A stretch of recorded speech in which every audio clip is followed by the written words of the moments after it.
திடீர்னு 100+ பீப்பிள்ஸ் காணாம போனா எப்படி இருக்கும்? நம்ம ஹிஸ்டரியில அப்படி ஒரு இன்சிடென்ட் நடந்திருக்கு. கரெக்ட்டா 1587ல இங்கிலாந்துல இருந்து ஒரு 115 பேர செலக்ட் பண்ணி நார்த் அமெரிக்கா சைடுல இருக்கிற ஒரு ஐலேண்டுக்கு அனுப்புறாங்க. அந்த ஐலேண்ட் பேர் தான் ரோவனக் ஐலேண்ட்.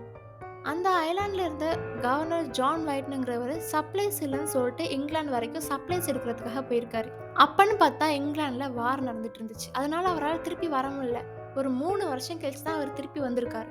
அப்படி வந்து பார்க்கும்போது அங்க யாருமே இல்ல. மக்கள் வாழ்ந்த தடயம், வீடு, இல்ல செத்து போயிருந்தா பிளட் ஸ்டெயின், ஸ்ட்ரகிள் மார்க்ஸ்ன்னு எதுவுமே இல்ல. ஒரு வார்த்தைய தவிர, குரோட்டோன் அப்படின்னுங்கிற ஒரு வார்த்தை மட்டும் அங்க இருக்க வுட்ல கார்வ் ஆயிருந்துச்சு. குரோட்டோன்னா ஆக்சுவலா அந்த ஏரியால இருந்த ஒரு நேட்டிவ் அமெரிக்கன் ட்ரைப் பேரு. இத கேட்டு நெறைய பேர் அந்த ட்ரைப்ஸோட ஜாயின் பண்ணி அவங்களும் போயிருப்பாங்கன்னு சொல்றாங்க. ஆனா அதுக்கான ப்ரூஃப் இதுவரைக்குமே இல்ல. அதுக்கப்புறம் யாரு காணா போனாலும், எது காணா போனாலும் இந்த குரோட்டான் அப்படிங்கிற ஒரு வார்த்தையோட கனெக்ட் பண்ண ஆரம்பிச்சுட்டாங்க.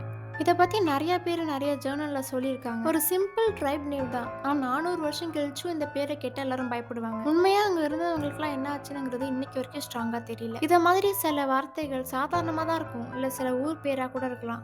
ஒரு இன்சிடென்ட் பிறகு ரொம்ப ஃபேமஸ் ஆகி அந்த வார்த்தைய கேட்டாலே அந்த இன்சிடென்ட் தான் ஞாபகம் வர மாரியா இருக்கும். அப்படி உங்களுக்கு தெரிஞ்ச வார்த்தைகள கமெண்ட்ல லீவ் பண்ணுங்க.